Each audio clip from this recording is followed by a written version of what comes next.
En el caso número 3, vamos a dar un paso para atrás, volver al caso número 1 y, en vez de trabajar expandiendo sobre la cantidad de observaciones, vamos a trabajar expandiendo sobre la cantidad de neuronas. Ahora vamos a tener NO neuronas con NO mayor a 1, pero vamos a volver a trabajar sobre una sola observación. Y esto nos lleva a decir, ¿por qué? ¿No? ¿Por qué utilizar múltiples neuronas? Bueno, porque ¿qué pasaría si uno, en vez de querer mapear directamente la entrada a una salida, sea en un caso de regresión un valor real o en un caso de clasificación vía otra función no lineal una clase o una probabilidad de pertenencia si es clasificación binaria? ¿Qué pasaría si uno en realidad lo que quisiera es aprender una nueva representación del vector X? Es decir, mapearlo a otro espacio, mapearlo a un espacio de NO dimensiones en vez de NI. Y entonces en este caso nosotros tendríamos que utilizar múltiples neuronas porque cada neurona lo que nos provee es un real, un valor escalar. Ahora, si lo que utilizamos son múltiples neuronas en paralelo, lo que vamos a tener es que vamos a ver que la entrada X es la misma. ¿Por qué es la misma? Bueno, porque la entrada no cambia. Si son NO neuronas en paralelo, la entrada siempre es la misma para todas. Pero lo que va a cambiar es que los parámetros van a ser distintos. Cada una va a tener una WI y un BI. Que obsérvese que el superíndice I está entre corchetes para distinguirlo del caso en que son las observaciones. Entre corchetes vamos a denotar que pertenece a la neurona I, cuando entre paréntesis denotábamos que pertenecía a la observación I. Bueno, naturalmente cada neurona va a tener su propio Z y su propio I. Por lo tanto, también van a tener un superíndice. De vuelta, ¿no? Si simbolizamos las entradas como vectores columna y de vuelta la salida de una capa es potencialmente la entrada de la una que le sigue, entonces ¿por qué no simbolizar Y como un vector columna? Que va a ser, por supuesto, perteneciente a NO por 1 en este caso, ¿verdad?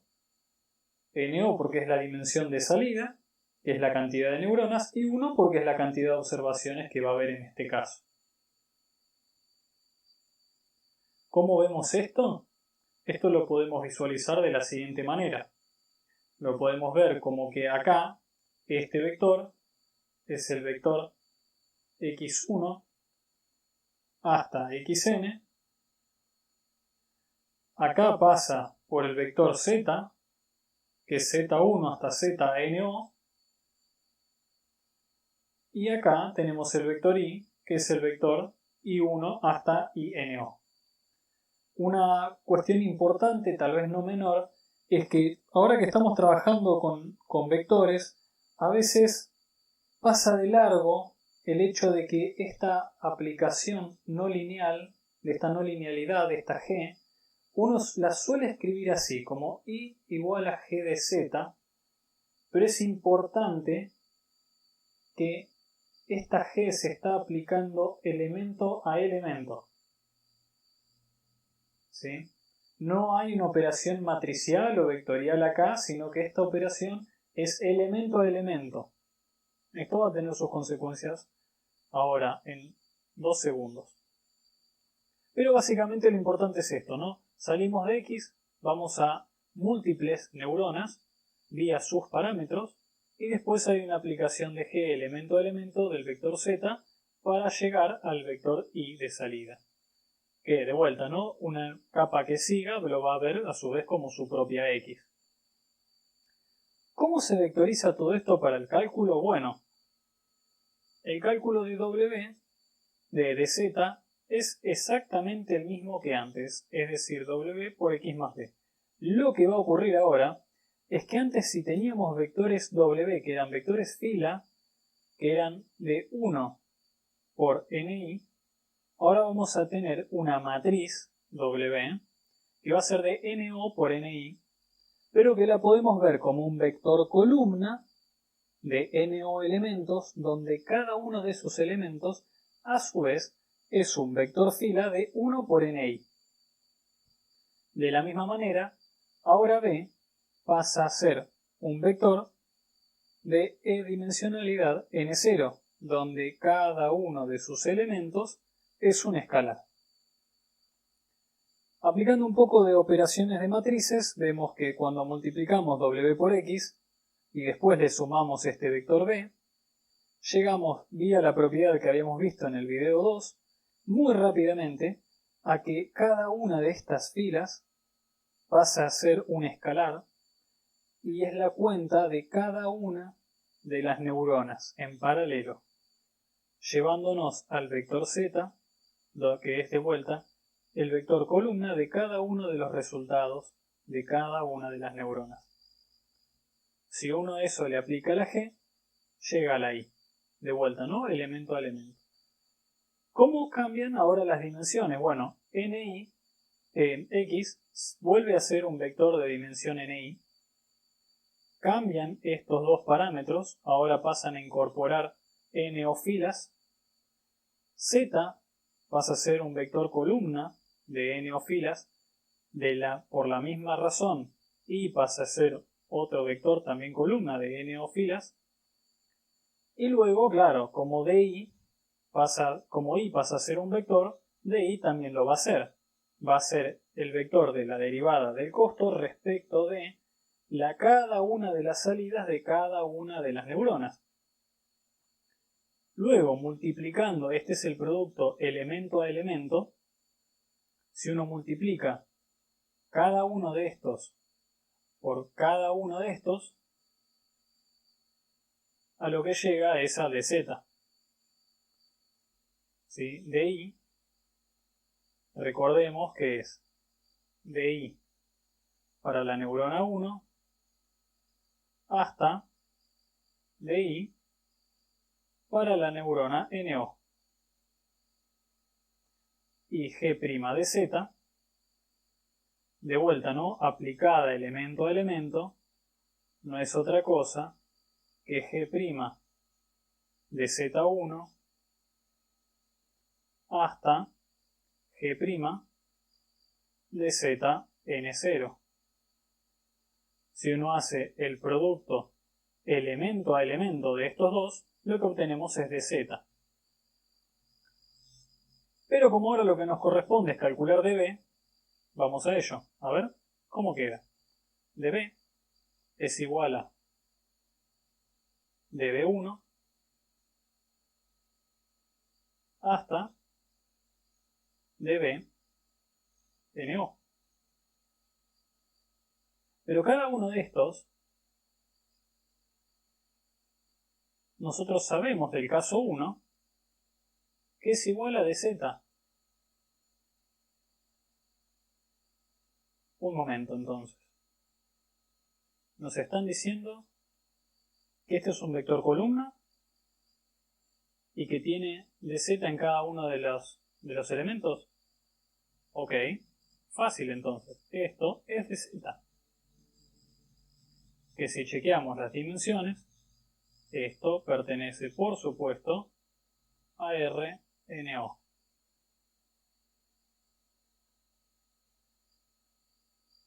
Pasando ahora a DW, va a ser importante recordar que W es básicamente un vector columna. Se puede ver distinto, pero esta es una forma muy cómoda de verlo, con NO filas, a su vez las cuales son vectores fila de NI elementos. Entonces, ¿cómo podemos expresar esto? Bueno, DW viene a ser el vector columna de cada uno de los DW individuales de cada neurona.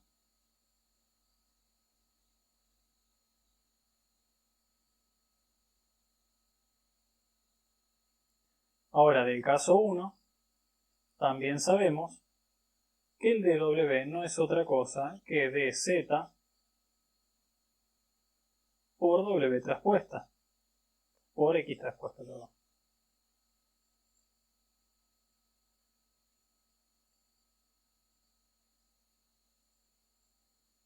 dz1 para el caso de la primera neurona, dzno para el caso de la NOA neurona. Todas, como dependen de la misma entrada, van a tener el mismo X. Bueno, pero entonces esto, utilizando la propiedad que antes vimos, no es otra cosa que el vector dz1 hasta dzno todo multiplicado por x traspuesta, pero entonces esto es dz por x traspuesta, que rápidamente podemos ver que es n0 por 1 y 1 por ni, para llegar a la conclusión de que la dimensión de dw es rno por ni, lo cual coincide con la dimensión de w.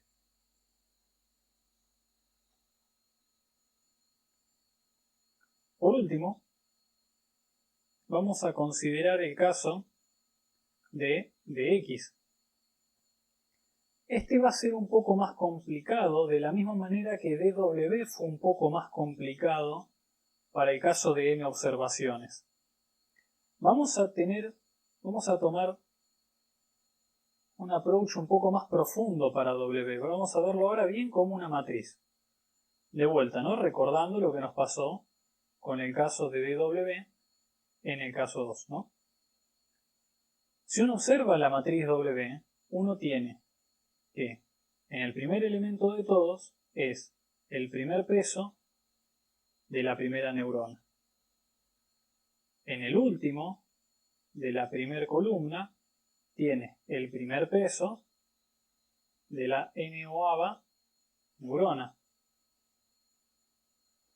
Como estos los expresamos como fila, entonces este es el WNI de la primera neurona y este es el WNI de la NOA neurona. ¿Por qué nos interesa esto? Bueno, vamos a ver después por qué. De momento vamos a aplicar el mismo approach que antes y vamos a decir, ok, a ver, ¿cómo es el dxj? Bueno, tiene que ser la sumatoria de I1 hasta NO de el WJ de la neurona I multiplicado por el DZ de la neurona I, copiando de vuelta el caso de una neurona y una observación. Ahora, si uno mira esto, de vuelta vuelve a la conclusión de que esto es un producto escalar entre dos vectores. ¿Cuáles son? Bueno, evidentemente es el vector WJ multiplicado por el vector de Z. Acá esto lo podemos comprobar viendo que esto de acá es de n0 por 1 y esto de acá habíamos visto que era de 1 de NO, por 1 y este es de 1 por NO. ¿Por qué es 1 por NO? Bueno, porque es el J-avo peso, pero para cada una de las NO neuronas. Ok, bien. No nos perdamos. Sigamos con dx. Vamos a decir que dx, como sigue siendo un vector columna, porque hemos vuelto a una sola observación, es dx1 hasta dxni. Ok. Y de arriba vemos que esto es el w1 multiplicado por dz hasta el WNI multiplicado por dz. Esto, a su vez, entonces es desde el W1 hasta el WNI, todo multiplicado por dz, y entonces esto no es otra cosa, si esta fila es la W1 y esta columna es la W1 pero como peso,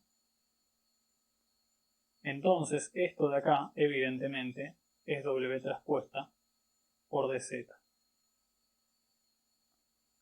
Chequemos las dimensiones. Esto de acá es NI por NO. Esto de acá es NO por 1. Y por lo tanto todo esto es de NI por 1. Terminando así el caso 3.